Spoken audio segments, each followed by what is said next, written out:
Okay, good afternoon, everyone. We are going to go ahead and get started. We want to be conscious of everyone's time today.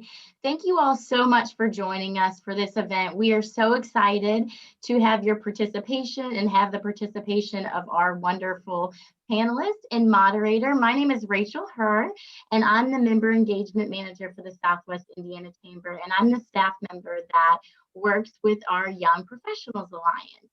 And so we've got a few of our members today that are part of our steering committee. So we are all so excited to have you. We're going to go ahead and get started. Just a few housekeeping things. If you all don't mind to leave yourselves on mute. If you have any comments or questions, please put them in the chat. And it might be beneficial for you to choose the speaker view. That way you are looking at the individual who's speaking rather than the gallery. Obviously that's up to you, but just a little bit of advice. So I'm going to go ahead and introduce our moderator today. That is Travis Johnson. And we are so excited. Travis actually has a background in radio and television. So he is very well versed to be our moderator today. He is a proud graduate of the University of Southern Indiana, and he actually currently serves as the development director for the United Methodist Youth Home in Evansville. So I'm going to go ahead and let Travis take it away. Thank you, Rachel. It's just such an honor to be considered for such a pleasure to lead a discussion such as this. But I've thought it might be kind of befitting to kind of put a little bit of context to the conversation that we're having here. So I wanted to just kind of start off by some thoughts. If you think back, it was almost a year ago that anticipation began to build for this year. But because of its relation 2020 to optometry, people had been thinking that 2020 was going to be a year that we would all be seeing clearly. As we know, things were quite different. With everything from COVID-19 to social injustice that's led to social unrest and countless other unexpected occurrences. It seems like 2020 seems more like the year that we never saw coming.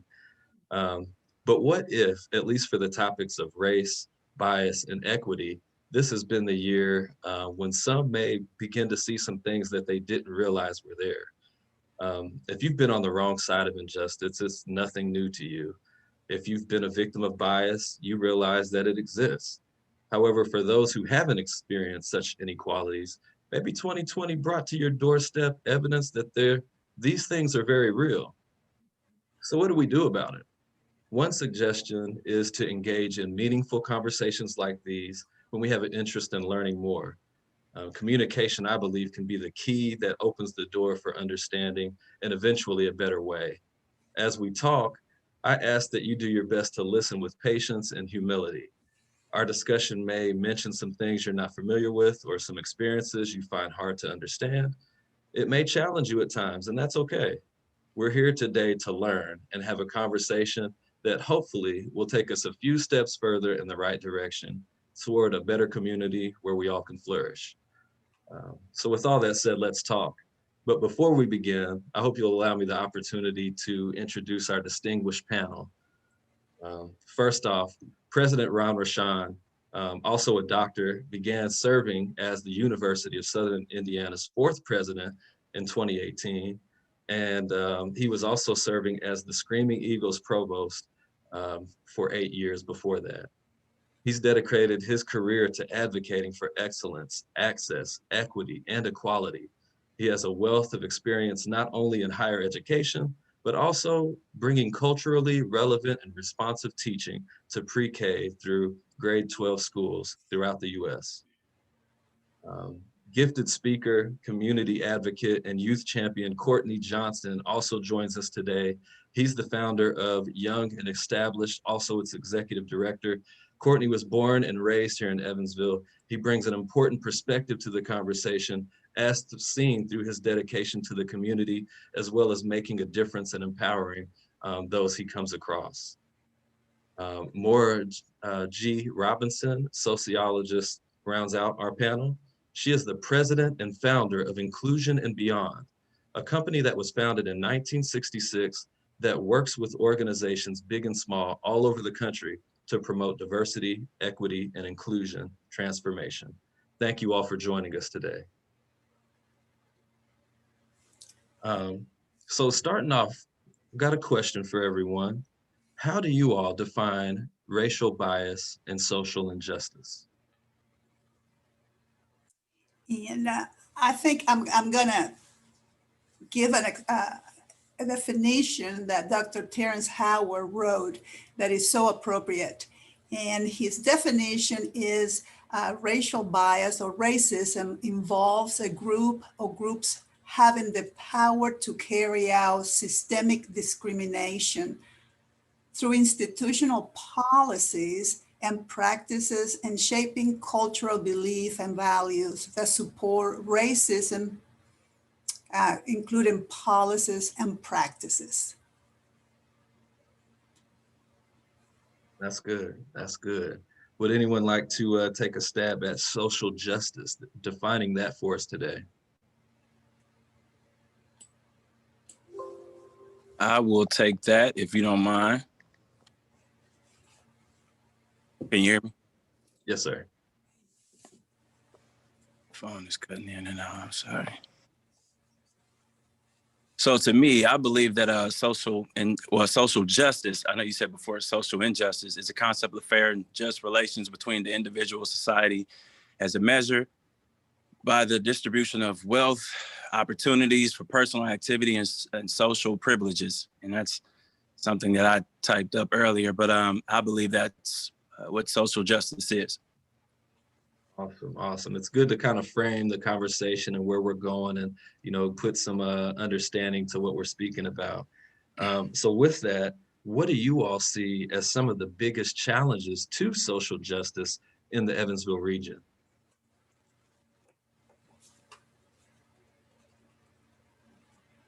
Travis, I'll take a stab at that. Maybe, kind of give you a sense of one of the challenges that I think. First of all, let me say thank you to everybody for making time to be on this call, and also I want to thank the chamber and also the Young Professionals Alliance. I really do appreciate you all coming together and finding this to be worthy of an effort to speak to very candidly. So thank you for that. I am, it's interesting, serving as a community member here in Evansville. I will tell you, one of the greatest challenges I think that we all face is that we continuously continue to have to remind people that people are not at the table. That is one of the greatest challenges we face. And I'll share this with you, that overwhelmingly people of color in particular are taxed with that reminding effort in meetings, in boardrooms, when we're talking about budgets and policy making. We don't see people who don't look like us at the table, and that becomes very problematic with regard to not achieving, these kinds of equitable opportunities for different voices to come forward. And so I want to ask each of you all to think about, who you break bread with, who you go to the mall with, who you're having conversations with, and these very kind of easy things that we think about have a very profound effect on how we carry out our business throughout the day, from 9 to 5 in particular, when business is being attended to. And so if you are not, seeing women at the table, if you're not seeing folks of color at the table, you're not seeing poor people, or representation of poor people at the table when decisions are being made, I would ask you to consider finding ways in which you can insert the question in a very respectful and civil way to ask why not? Why do we not have other kinds of representation here? And how do we develop relationships so that we can get people to be a part? Over and over again, I keep hearing, folks say, well, we don't have access to these individuals. Well, if we don't develop relationships, if we're not, building bonds and building friendships, this will not change. And so I'll tell you, this seems kind of easy, but this to me is some of the hardest work we will do. Finding ways in which we can engage folks who are not necessarily in our immediate circles, who need to become part of our narrative and part of our story. So I'll stop there. Thank you, Dr. Rashaan. That was a great answer. Maura, would you like to add more to that, or? Well, and just to piggyback to that, those words, when we're talking about challenges, one thing that is very tangible for individuals of color, for somebody, and I am one of those individuals that I am atypical. I am a Latina of color, and my hair is now kinky enough to consider me Black. So I am in a position where I don't fit in anywhere where people think I should fit in. And so one of the things that I think is very important when we're talking about challenges is we want not only to be seen, but we want to be heard. And I think that's a challenge that all of us of color confront in every day. So when we're talking about how you as young professionals bring this to the table is what voices we're not hearing and why not. So that's a challenge for me. It was a challenge raising my daughter where she was the only person of color at the time. And for a long time, she will be the one that they will say she was in trouble when in fact she was no angel, but there was the first person that they thought of when there was a problem. And so we have the challenge to help and make an impact how we move forward. And I think the death of Mr. Floyd has really opened the eyes and the hearts and of individuals that have always known that there was a challenge and challenges. But I think now we're having these types of conversations to really bring that notion that you don't have to like us, but we need to be part of the conversation. Couldn't have said it better myself. Courtney, would you like to add anything to that question? Some challenges you see in our region? Yes, I would love to chime in. I was going to say I love to speak about my personal experiences. Also, being a founder and executive director of Young and Established for almost 7 years now. And I remember when I first got started, being 24 years old, young, still not really knowing what I'm doing and what direction I'm headed in. But I remember starting Young and Established and actually setting in a lot of these meetings and just different board meetings and different things. And I was the only person of color.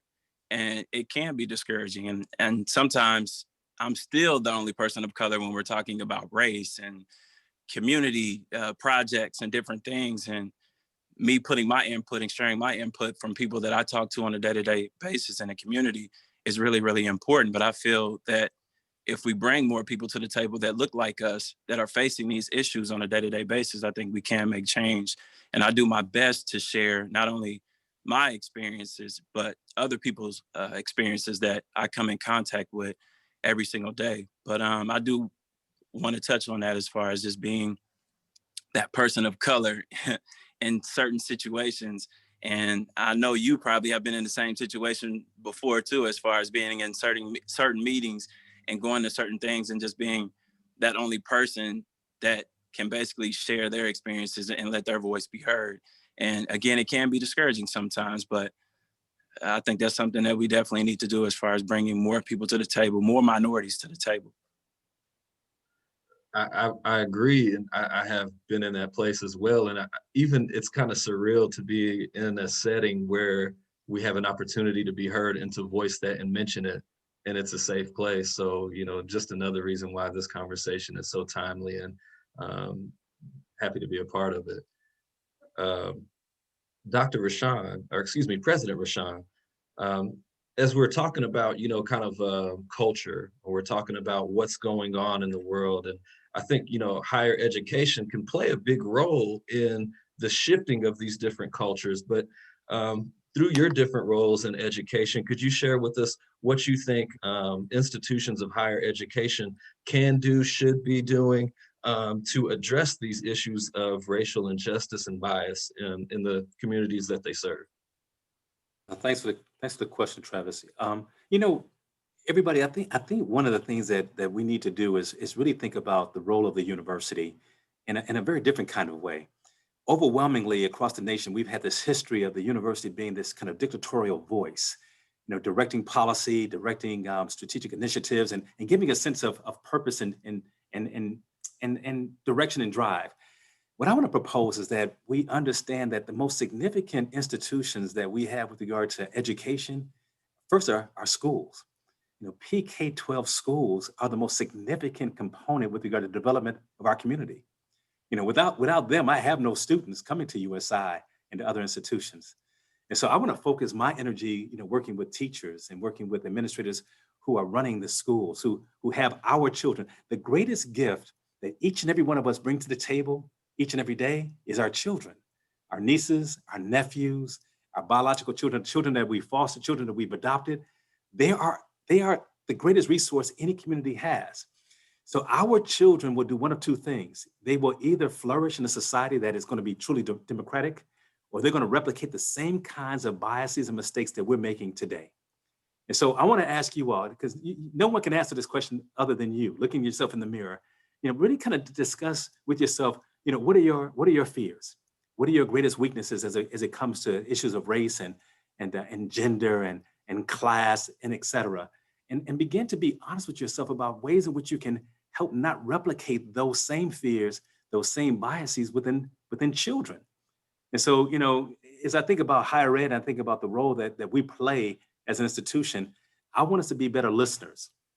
I want us to be, individuals who will be more responsive to the needs of our community, because we understand that children should have protection around them at all times, at all costs. Let me close by saying one other thing to you all about teachers. Teachers are so significant within our community. How we treat them, how we provide them with the kinds of gravitas and respect that they need and they deserve is something we should be thinking about as a community also. But understand this right here: teachers also come to the table with biases as well. They have been products of the same institutional structures that we are speaking about right now, that I'm a product of as well.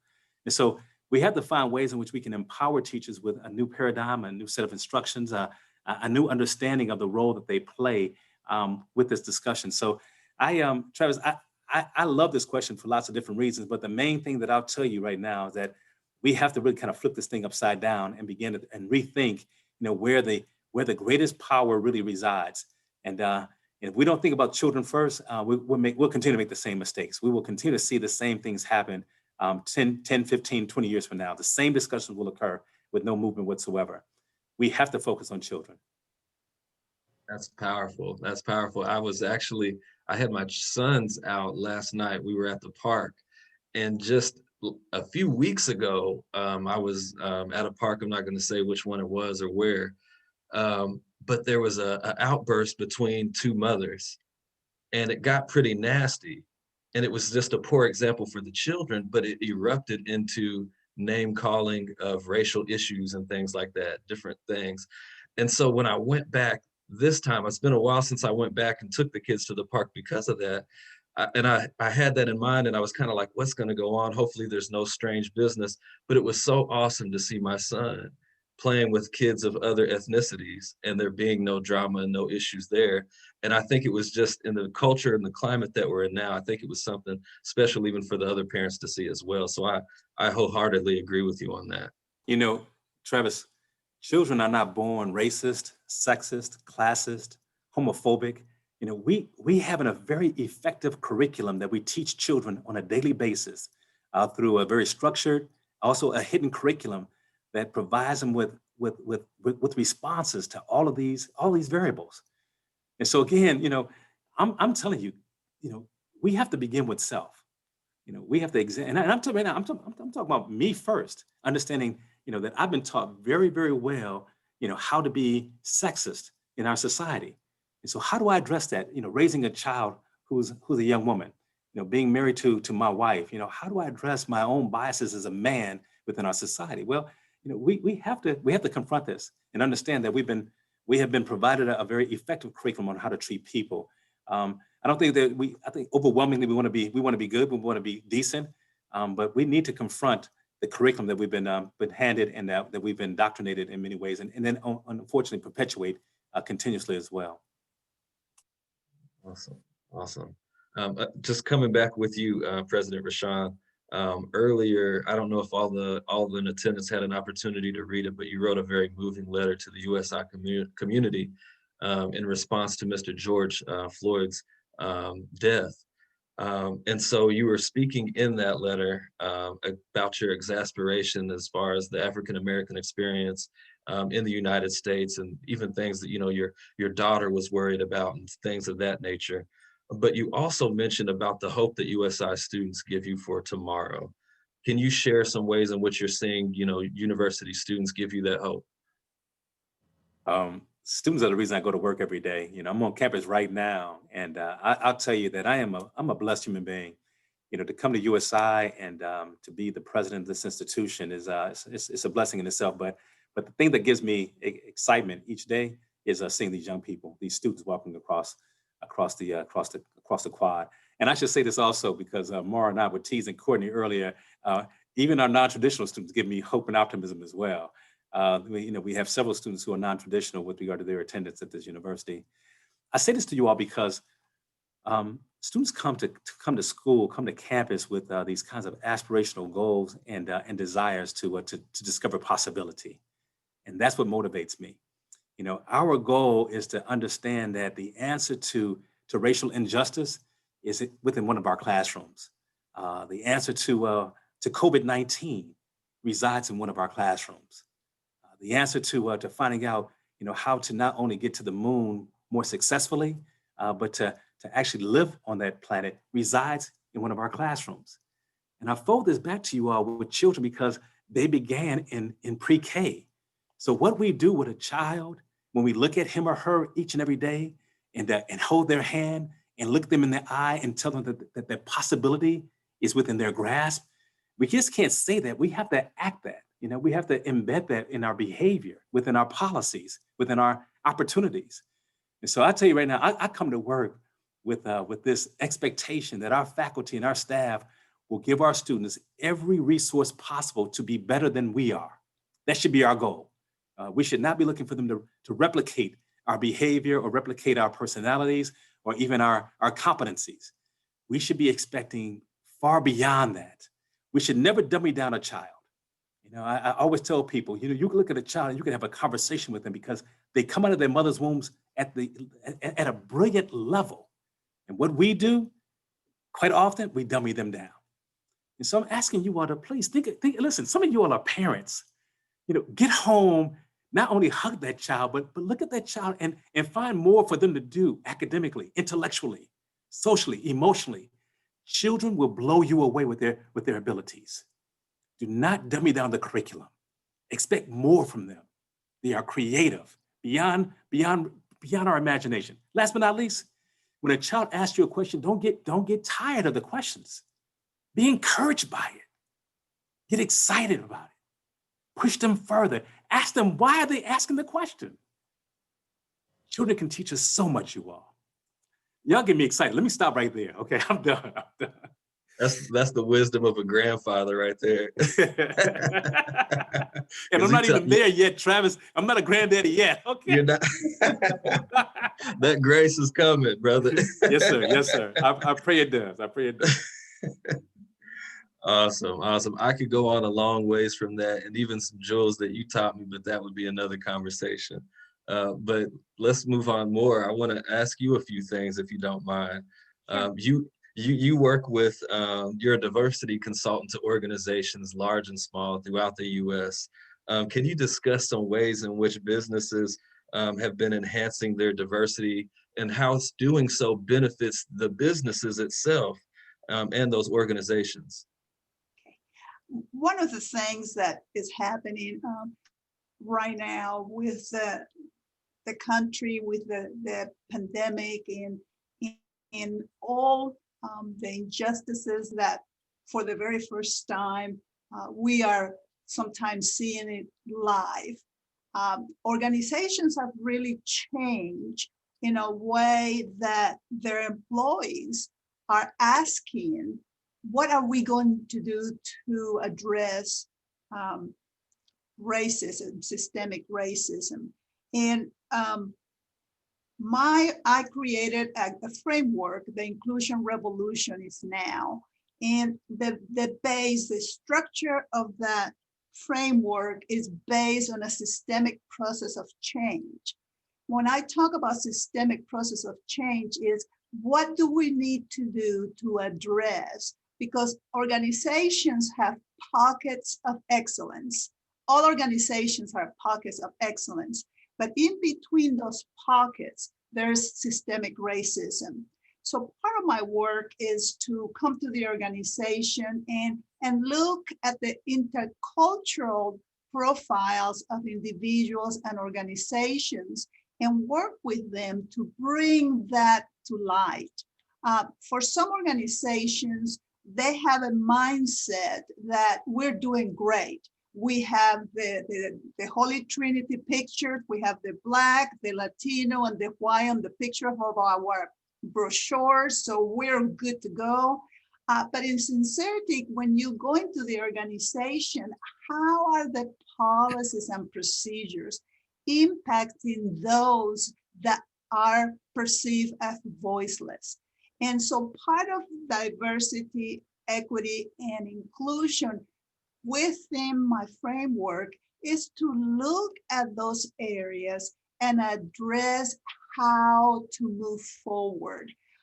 There are different models of trying to eliminate systemic racism.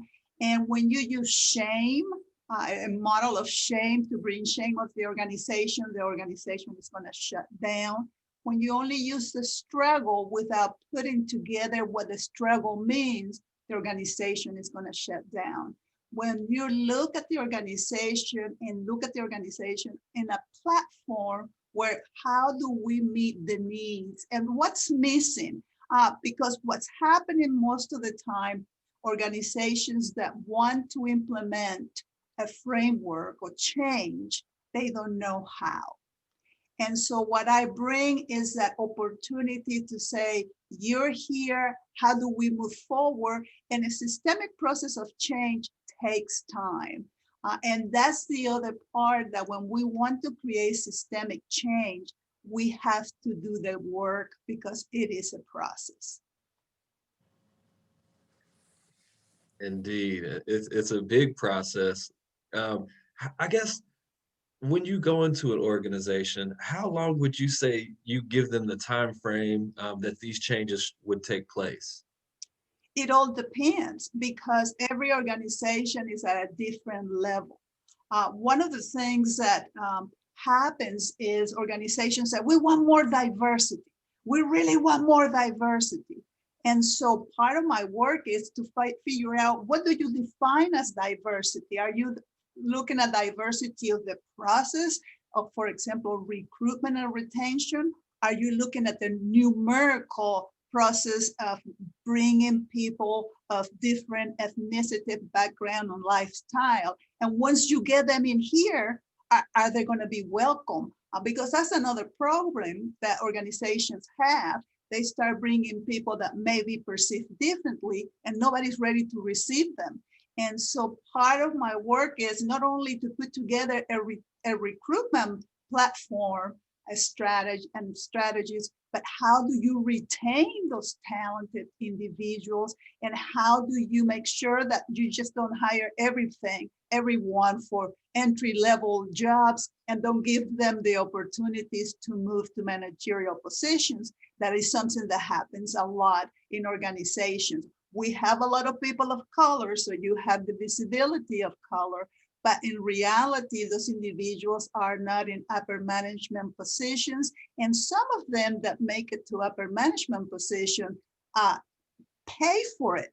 They're always on. It feels like they have to prove themselves over and over and over. And I am mentoring a gentleman right now, and he says, I'm so tired to just prove myself that I can do the work. So how do you really understand that when you talk about diversity, equity, and inclusion, is a whole package? That's good. Something that you mentioned brought to mind even the diversity for the right reasons. Yes. not just diversity for the sake of diversity, but Correct. diversity with the understanding and the respect for that diversity when it comes, and the willingness to deal with the challenges, or maybe not even challenges, but just the differences that will come Well, as a sure. result of having different opinions and walks of life. Well, and sometimes at trials, what happens, those individuals that are perceived different, they have a voice. And so microaggressions go against them. Oh, Maura, she's a troublemaker. She's asking us too many questions. So they want you to be different, but alike, to fit in within the organization. So you bring diversity for the right reason. And that's part of my work, is why do you want diversity? Because if you look at organizations, it's not working. They're bringing people of color, but people still feel voiceless. Mm, mm. And that leads to my next question. I think it's a great segue. Do you ever encounter resistance within the organizations that you work with when you begin to implement and suggest the changes for your programs? Sure. I don't get a lot of resistance, because once they get me into the organization, they know they need somebody to help them. But I'll share an incident with you that happened to me. I was working with this organization. The president was on board. He has 6 vice presidents. And I mean, this president was visionary. He was full of energy.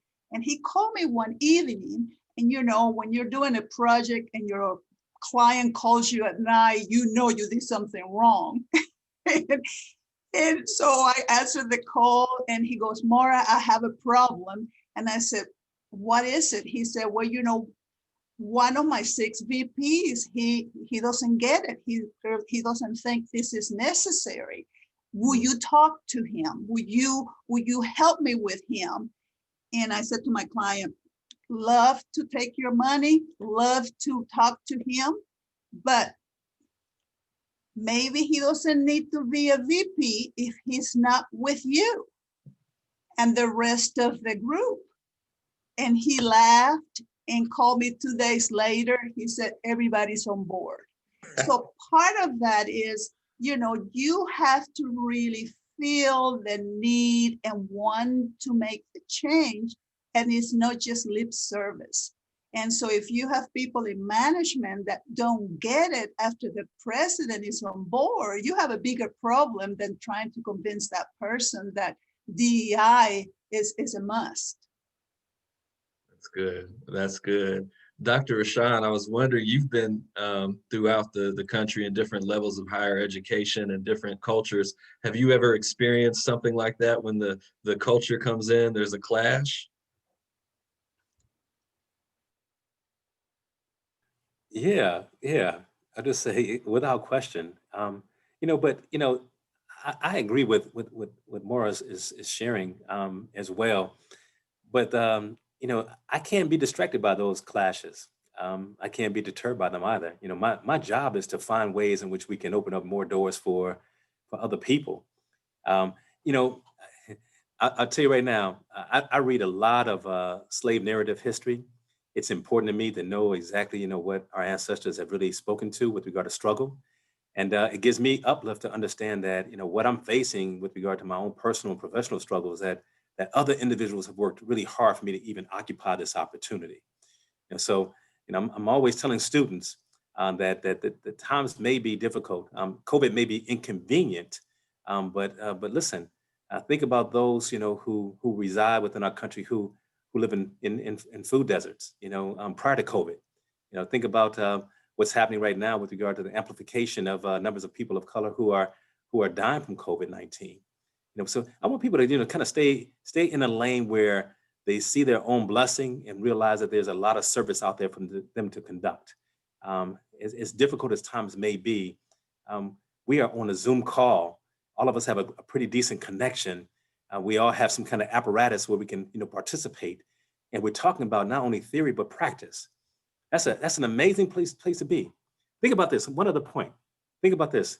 Each of you all right now have a job or some kind of circumstance where you can sustain yourself, where you could take an hour out of your afternoon and participate in this call. That's pretty powerful. Some people will never be able to do this. Some people still have to seek permission to go urinate while they're at work. Think about that. And so there's a lot of blessings out there that we need to recognize and hold in a space where we can begin to advocate for others so they can also enjoy the blessings that we're enjoying on each and every day. So yeah, Travis, yeah, I face challenges. Don't get me wrong. I had difficult days without question, but I'm wired in a way in which, I recognize that those that came before me had it much tougher than I have today. And my job is to push forward. So that's how I would respond to that. That's an awesome answer and an awesome segue into someone who's helping to establish another generation of being empowered to make great decisions and understand their worth. Courtney, do you mind sharing with us the importance of social justice and the work that you do in the community? Of course, I was going to say it was a lot. I was sitting back just taking it all in. It was a lot of good things that I wanted to speak on, but I remember you saying something about a safe space. And something that I noticed since I've been doing this work is a lot of young people, especially minorities, don't feel like there's a safe place for them to have these type of conversations. And one of the things that I started when I started mentoring, I didn't really know what I was doing. I was currently actually working 2 jobs and still at USI at the time when I started to mentor. And I went into two schools to mentor 1 kid from each school. I ended up getting 8 kids from one school and 3 kids from another school. So I ended up with 11 kids. Both of these schools had the same agenda. We're going to give him more kids than what he asked for. So I ended up mentoring 11 kids, fast forward to now, for 7 years. And just to see the struggles that they face from different backgrounds, different upbringings, all of these different things. And we're all together, spending time, getting to know each other, building relationships, and just seeing the obstacles that they have to face on a day-to-day basis really opened my eyes to what was going on in my own community. And that was one of the reasons that I wanted to stay in Evansville, because I felt like there was a gap. There was a huge gap. And I wanted to be able to help with that. So one of the things that I did a while ago was it's kind of a roundtable discussion where minorities can come to a place and feel that whatever we talk about is safe. It's a safe zone. And the things that they were sharing really bothered me, because a lot of these young people don't have what I had growing up, or what I have still. A mother and a father, my grandparents are still alive. I had pastors, coaches, mentors. I had so many different people pouring into me when I had to face certain obstacles or deal with certain things. So I was blessed to have a huge support system, and I still do to this day. But a lot of these young people don't have anybody. And when I realized that I was that only person that they can go to, they could call on, I realized that there was a huge need. And that was one of the reasons why I pushed so hard we've been blessed to open up a community center. I don't want to keep going into different things, but even during this pandemic, we were blessed to open up a community center. And this was our first time ever going through this process and just dealing with all of these different things that are going on in the world, but blessed to be able to open up this space for our kids, because we know the need is huge. Having a food pantry, having washers and dryers for our students in here, having Wi-Fi. When COVID hit, a lot of people failed to realize that a lot of students and a lot of our kids in certain areas don't have access to Wi-Fi. So a lot of our kids couldn't even do their homework and couldn't talk to their teachers, and really just fell into a deep depression with what was going on with COVID. And then we talked about George Floyd and a lot of the issues that were going on. So to being this safe space and to be able to talk to our students about what's going on in the world, and then letting their voice be heard, it helped. Not only helped them, but it helped me, and it helped our team to basically see what's going on in their minds and what they're dealing with. But we've done our best to just play our part and do what we can to make a difference and inspire our young people and uplift them, definitely during these trying times. But definitely being able to have a safe place, a safe haven for our students, it's really inspiring. And we've been blessed, like I said, to be able to open up this center and make sure our kids have a place to go to do homework, to be in a safe environment, to be around positivity and people pouring into them, whether it's mentoring, tutoring, or just somebody to just talk to. A lot of our kids don't even have that, just a person that they can share their thoughts with, what they're dealing with. And I mean, you and I both know you do this work as well. You know that our youth they need a lot of help. We need help as well, but just to see some of our young people struggling, it's kind of one of those things that I want to do everything in my power to keep pouring into this younger generation and pouring into Evansville as well.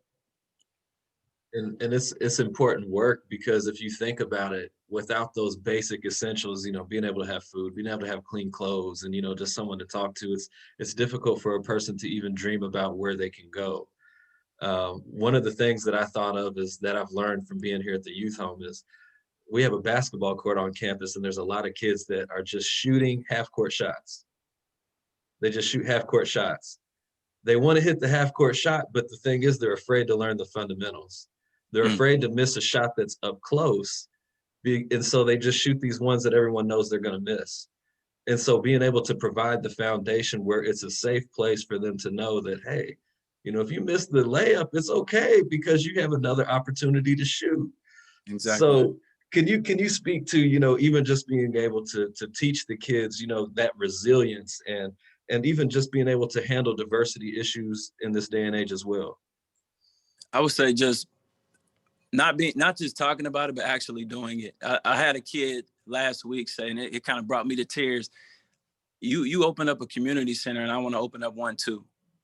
I want to be able to open up something for our kids and do something positive in our community. So just to see the impact that we've had, we've only been open for 2 months, but just seeing the impact that we've had in this area, there wasn't any resources in this area before we came. So to be able to open up a community center in an area where there's so much need is definitely inspiring, and it shows. I mean, we're making a difference right here in the area that needs all of these resources that you and I just discussed. But I don't know. It's so many different things that I can go into, but I never want to sound like I'm complaining, because I have faced a lot of challenges as far as racism and different things right here in my own community that I've dedicated my time and energy into giving back and planning events and mentoring and tutoring. But I never let that stop me from basically the goal, the bigger picture. And I'm a man of faith, so I know God put me here for a reason. And the vision that I have, he gave it to me. And being able to see this, I'm actually in the community center right now, and I came over here to do some work, and I lost track of time, so I knew the interview was coming up. But I'm actually in here now, and every time I step foot in here and open these doors, I get chills. And to see the kids playing chess, to see the kids working on the computers, to see the kids playing with our tutors from USI and from UE. I mean, it's all about relationships, and we're building relationships right here in this area. And this is only the beginning for us. I mean, it's been a long 7 years. I remember the idea that I had at USI, sitting on campus, wondering what I can do to bridge some of these gaps and to help our kids in our community. And the first thing I wanted to do once I graduated from USI was to leave Evansville. But I think being able to stay here and see the needs and to see the struggles and to make change has shown a lot of young people that you can stay right here in this community as well and make a difference. And that's currently what we're doing. That's awesome. And I think it kind of bridges the discussion we had at the beginning, where Dr. Rashaan was mentioning the need to empower the youth to change the culture. Maura, Dr. Rashaan, or President Rashaan, did you all have anything to add to what Courtney had mentioned? Well, Dr. Bell has done a lot of work about the success of children as adults. And there are a couple of things that, Courtney, you're doing perfect. You're doing great. Thank you. One is, if you want a successful adult, they must spend at least 5 minutes with somebody that cares for them. And the other one is that, and I know with COVID, that's really restrained this, but for all of us to be healthy individuals, we need at least 12 hugs a day. So part of that understanding that somebody cares and the touch of another human being, that is one of the most powerful things we can give to people. And for you, Courtney, giving that message that you were there, your presence, and that you care. My gosh, I would like to see your kids 20 years from now, because it will have a great impact. Thank you. That's powerful. And to think about that, I was in a men's group years ago, and we were talking about the importance of, just playing an active role in our community. And one fellow was like, well, how am I supposed to really make a difference? Because I'm not going to see all these kids, and I have my own children. And I was like, well, the thing is, if you think about it, if they see me for an hour, they run and bump into you for an hour, they bump into somebody else for a half hour, and we're all being a positive change in the community. They've run into quite a few people who are actually showing that love, showing that compassion, and giving them the witness that they need that there is a better way. There is a better way to behave yourself. Are people who care about you. Because actually, that's one of the biggest things we battle at the youth home here. A lot of our kids don't feel like people care. And if you think about it, the people who are meant to care about you most, or that you trust the most, are usually your parents. But many times there's a whole demographic of youth who have been betrayed, or who have been neglected, or just who haven't even had parents. And so they're battling that trust issue. And on top of that, you add social injustice and bias issues. And it's like, man, where can I even have a voice to be heard? I wanted to share something else too that you brought it to my attention.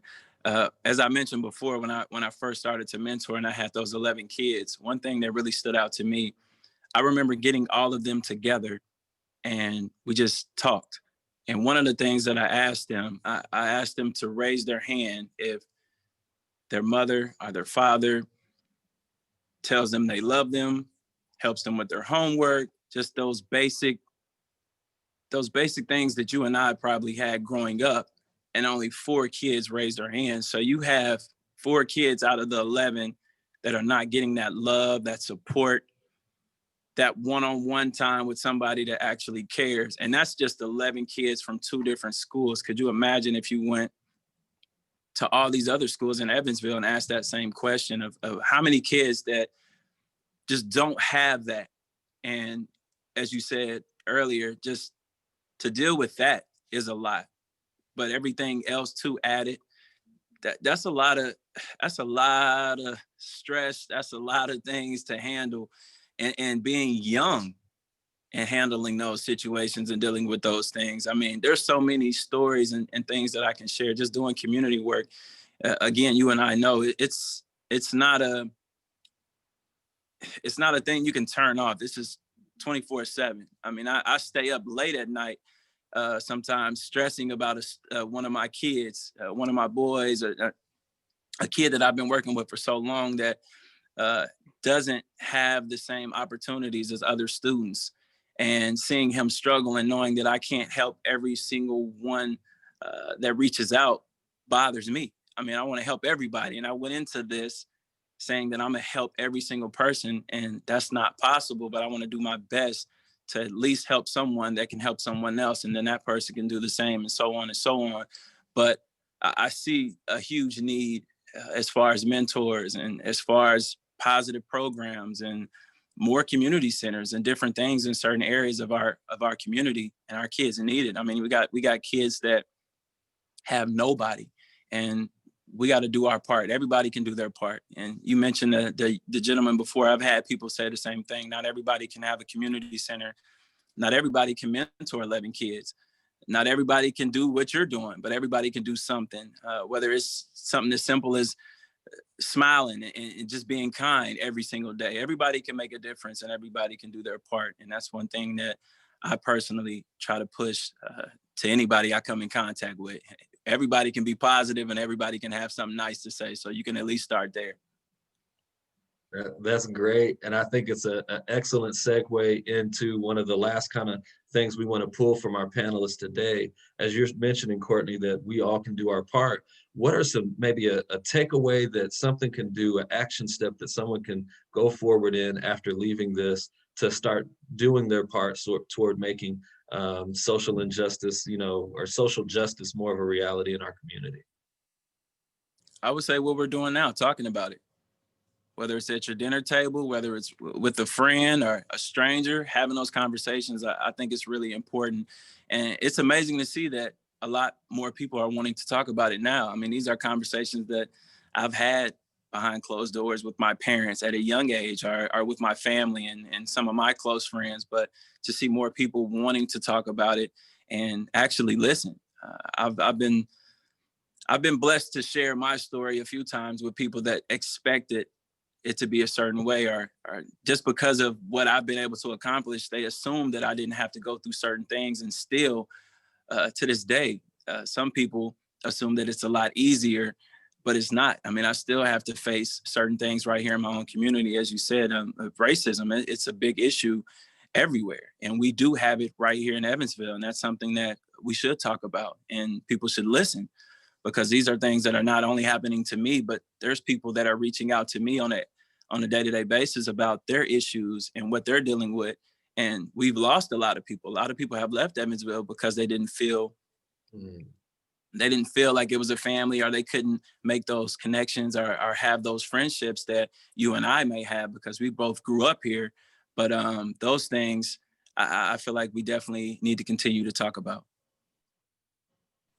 Hey, Travis, let me jump in just for a second. I know we're getting close to closing. I was coming to you next, so you're okay. Oh, you were? Okay. Well, I agree with Courtney 100%. I'm looking at the screen, and I know that not many folks have their cameras on because they just can't right now. But I I'm gonna call out Grady for a second. Grady's been sitting there, attentive, now he's smiling at me a little bit, wondering what the heck I'm gonna say about him. But I'll tell you, one of the things that I would challenge is to understand that I don't have all the answers just because I'm a Black male. And Grady, you won't have all the answers because you're a white male. I think one of the greatest things we can do is break bread together and do what Courtney has been talking about, and that is engage each other with a good heart, a solid, open heart, and the great possibility that we're gonna both make mistakes. In fact, we may unfortunately offend one another. And I think if we can get beyond that and really listen to each other, really, come to the table with the desire to listen and to learn, that's going to help us move the needle in a productive way. That is huge. It's so significant. Just recognizing that none of us are perfect, and I mean that. That we're working hard to become perfect is a great aspirational goal, but we come to the table imperfect. But I think that we need to have some courage and some desire to want to listen to one another, and to recognize that we have a lot to contribute. Abigail, you have been, just kind of, blowing me away with your affect. Your smile has inspired me. I see Carol McClintock, somebody I know and respect and love dearly for lots of different reasons. But this is important. And Brandon, I say you come on too, sir. I'm gonna call you out as well. This is an important opportunity for us to do differently by understanding that effort is important and that we all are worthy and we all have value.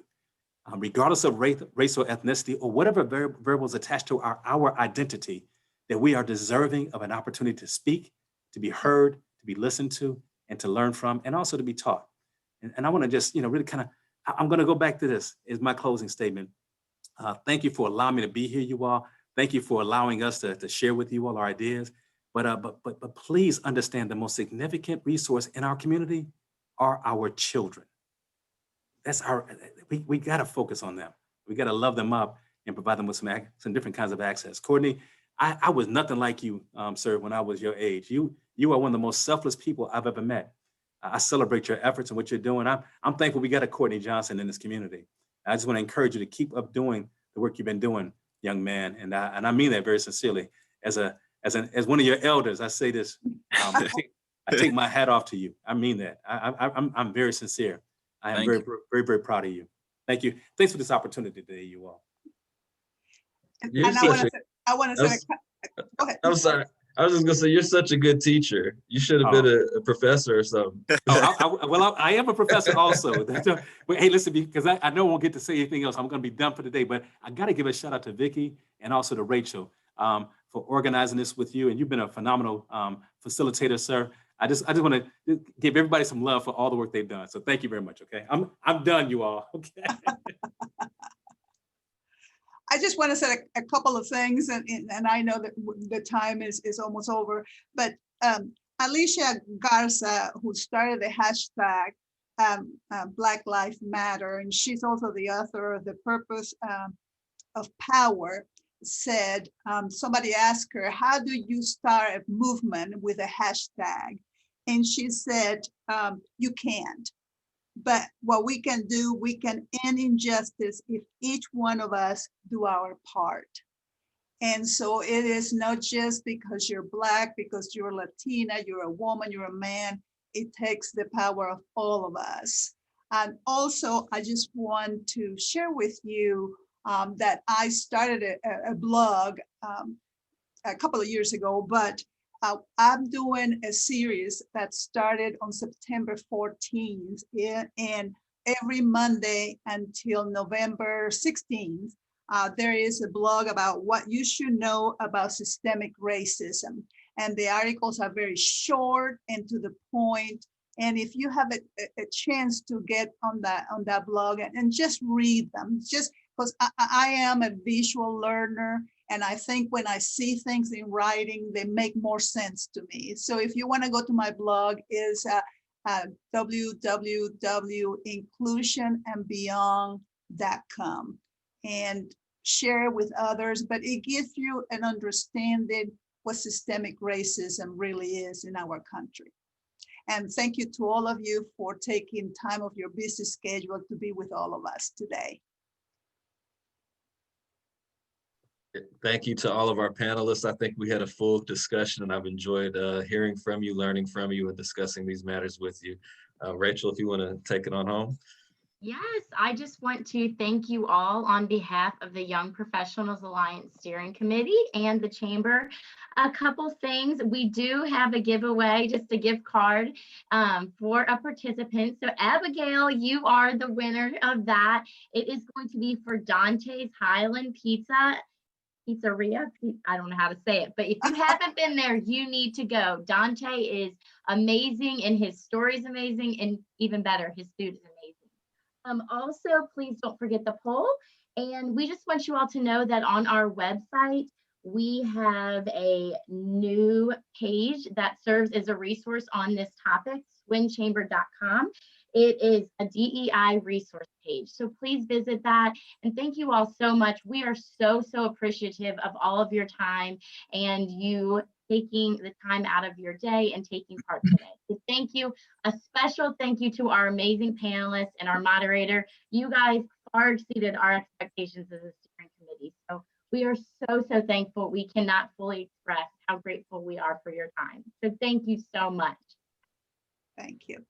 Thank you.